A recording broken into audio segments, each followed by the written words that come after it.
G'day cocktail lovers, I hope you've been keeping well. Got some interesting things planned this week. In fact, very Australian ingredient heavy this week. Trying to support local producers in these strange and uncertain times. All sorts of people, losing their jobs or having their jobs suspended, people at school and university in turmoil as well. And obviously one of the hardest hit areas is hospitality, restaurants, cafes, bars, clubs, etc.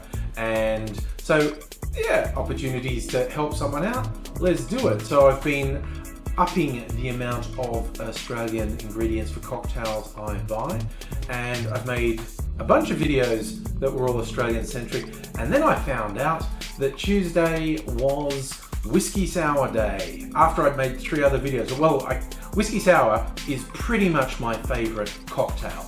Plus you can do all sorts of riffs on it. So, and of course, a Whiskey Sour is at least slightly different when you use different whiskies with it. Bourbon is a common one for it. Rye is going to make it a bit spicier. Scotch is less common, although it can be very interesting. A Whiskey Sour made with a peated Scotch can be quite an experience. I'm going to be making them with Australian whiskies from the Starwood distillery, and the site that tipped me off that Whiskey Sour is coming up is the very useful liquor.com, and they had a whole bunch of riffs they recommended. It's particularly interesting the different sweeteners they were suggesting, basically custom syrups, and I had a go at making one of those, and the additions and riffs. And so I'm going to do 2 non-standard whiskey sours, variations I've never tried to make before, so I'm very keen to see how they turn out. One, this is going to be a pretty standard whiskey sour with the addition of coconut milk. I was quite fascinated by this one suggesting coconut milk. The other one I almost tried was one where they suggested using Greek yogurt in place of the egg white to make it frothy. This one with the coconut milk also has egg white, and I'm going to show you that now. The whiskey I will be using is twofold. Starwood's blended whiskey, and if you, it's probably really hard to get this outside of Australia, but in terms of if there's an Australian who's interested in this, this is probably the best value entry-level Australian whiskey, and it's very smooth. It goes really well either by itself or in cocktails. I've made old fashions with this, Manhattan and whiskey sours, and it goes great.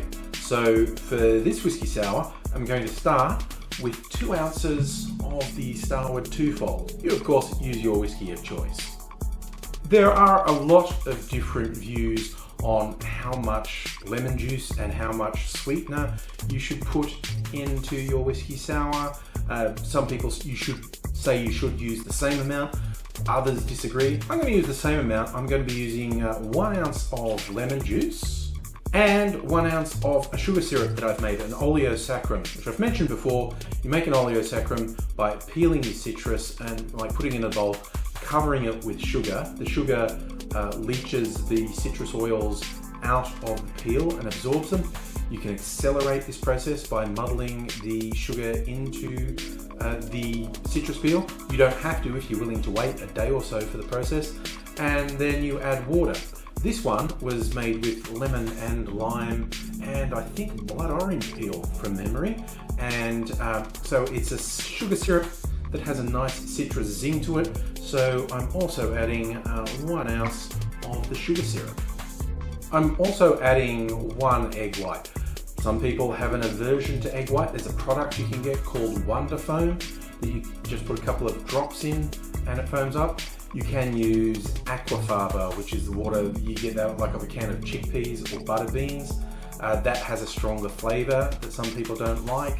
And also liquid whey, which if you've ever seen me do a milk clarified drink, the milk clarification process adds whey to the drink, and if you shake a drink with whey in it, it foams up, much like egg white.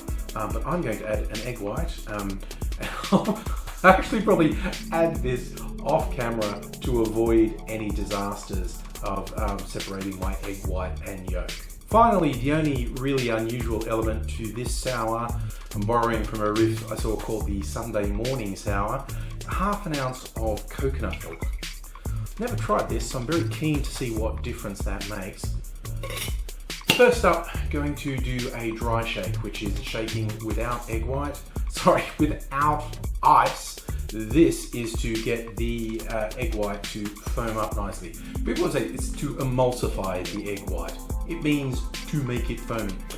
One interesting thing, if you're doing this, a dry shake in whatever sort of shaker with no ice, the coldness of the ice usually helps keep the parts of your shaker together. I regularly have a problem with dry shakes. If you're not careful, if you're not holding it well, there's like an expansion in there and it can sort of blow the two apart and make a mess. So you do need to be a little careful that your shaker doesn't come apart when you're doing the dry shake. But I'm going to give it a good hard shake, like 10-15 seconds. The thing I was warning you about, the blowing apart, absolutely was threatening to happen to me halfway through that shake. I had to adjust my hold so it didn't go everywhere. But I've added some ice now to chill the drink, and now we do the wet shake, enough to get it good and cold. Again, 15-20 seconds. Now I have my rocks glass, or old-fashioned glass, been chilling in the freezer, got a nice big cube of ice in there. Going to strain the drink in. A drink with egg white is a good one to double strain because you might get some globby bits that haven't really blended in, and it'll be a much nicer drink. Also, there might be bits of eggshell in there, depending how good you are at separating the egg white and egg yolk. So it's always a good idea to double strain a drink with egg white. And there we have it, Sunday morning sour, your traditional whiskey sour with half an ounce of coconut milk in there as well. Let's see what difference that maybe makes.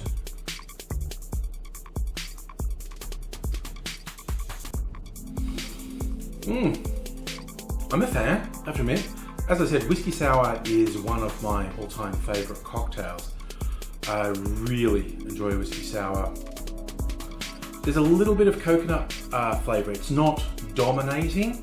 The whiskey and the lemon is still quite strongly in there, but you can feel the coconut in there as well. And it's just a nice little creamy flavour going in there. This is... Now I could see myself doing this one more than once. And again, if you have a friend who's a bit averse to a whiskey sour, this might be a good way to get them on the whiskey sour train with a little bit of coconut milk. It's just that bit creamier, and it's still a very whiskey focused drink, but it's not as dominant. I definitely recommend it. Your whiskey sour with half an ounce, 15 mils of coconut milk. Round 2 of the whiskey sour. Going to go with the 100 proof Starward Fortis whiskey. Single malt, not peated. Starward don't do peated whiskies. Bit of trivia, the people behind Starward are very focused on local sourcing and sustainability. There is no peat in Victoria, so that's why they don't do peated whiskies. This is the newest addition to their range. Very tasty.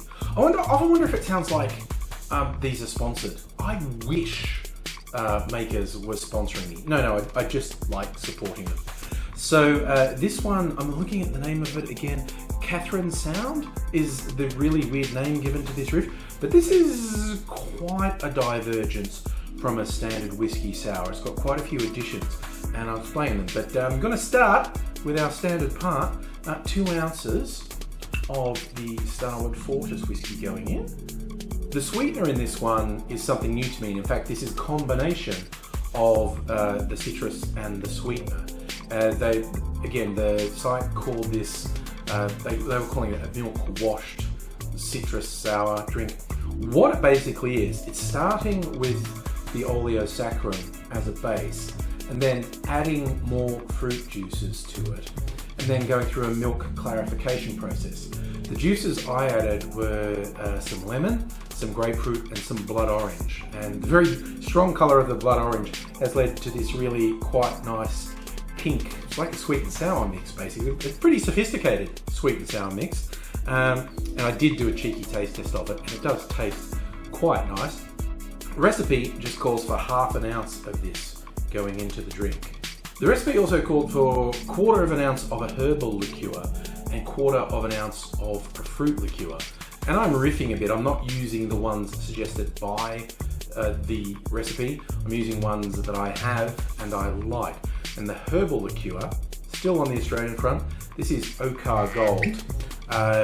It's very similar to like yellow chartreuse or herbal liqueurs along that line.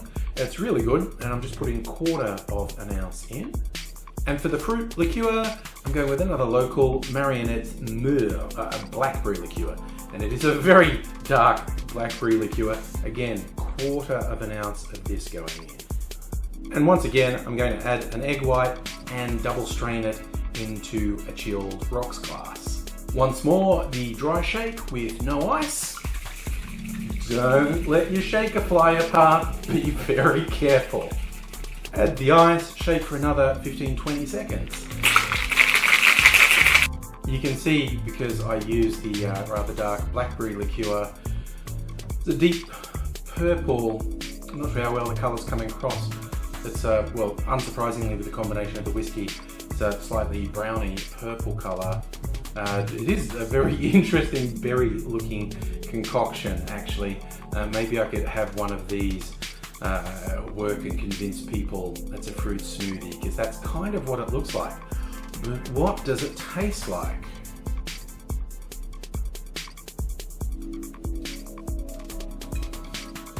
Oh. First thing I noticed, slightly unsurprising because I'm using the higher proof Fortis whiskey.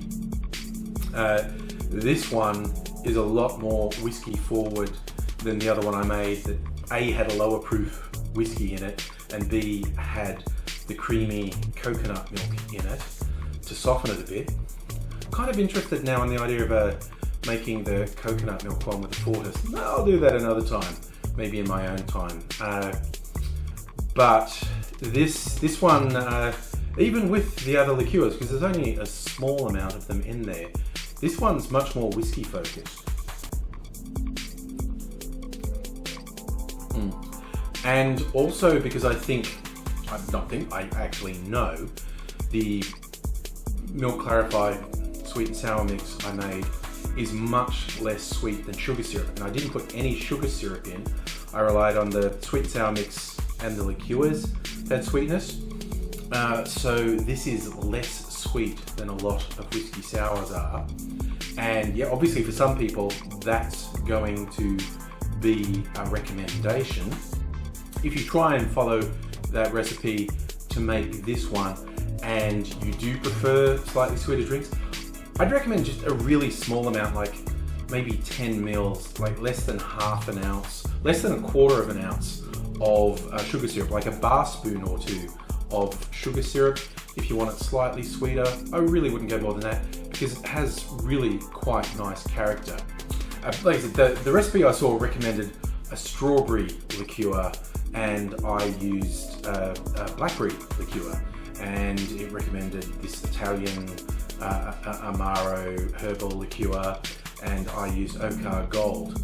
It's a fun thing, I think when you see recipes, when you're learning, it's good to follow them down the line, but once you start learning a bit more and experimenting in your home bar environment, I think it's really quite good to use recipes as a starting point. You can see the ratios are in there, and I literally just went, oh, they're saying a herbal liqueur and a fruit liqueur. I don't have the ones they recommend, but I have a herbal liqueur and a fruit liqueur that I like. I'm going to experiment with that. I think the experiment has worked. Yeah, the blackberry's coming through, and it's actually a nice contrast to have a slightly less sweet whiskey sour. Like I said, that brings the whiskey a bit more to the fore. But no, seriously, if you've never had a whiskey sour, if you've never made whiskey sours, I thoroughly recommend you get around it. It's been one of my favorites for quite a while. Try not to be put off by the egg white. I understand if you're actually vegetarian or if you have allergies or somewhat eggs. People always go, well, that's salmonella. 2 points. Well, one, you can actually get cartons of pasteurized egg white from most supermarkets, and I do use that sometimes. Second, as long as there's not gross stuff on the outside of the egg, and if there is, wash it. In Australia particularly, I think it's very low risk of contracting anything from eggs. And I think the alcohol is a pretty good disinfectant as well. Although, again, not a scientist or a doctor, so really don't hold me to that. But I've never been bothered by egg white in cocktail. I've been doing it for years and it's never once made me sick. I do thoroughly recommend, whether it's a whiskey sour, rum sour, whatever, definitely some egg white is the way to go. Is a great addition to the drink. Not absolutely necessary, but I think it's much better with it. That's my recommendation. And I hope maybe, this whiskey sour day, seeing how easy it is to do riffs on a whiskey sour, has maybe inspired you to try something along those lines. I'd love to hear of any experiments you do or things you have done in the past that you've enjoyed. It's always fun to experiment and share. I will be back again soon to share a few more cocktails with you. Until then, I hope you take care. Cheers.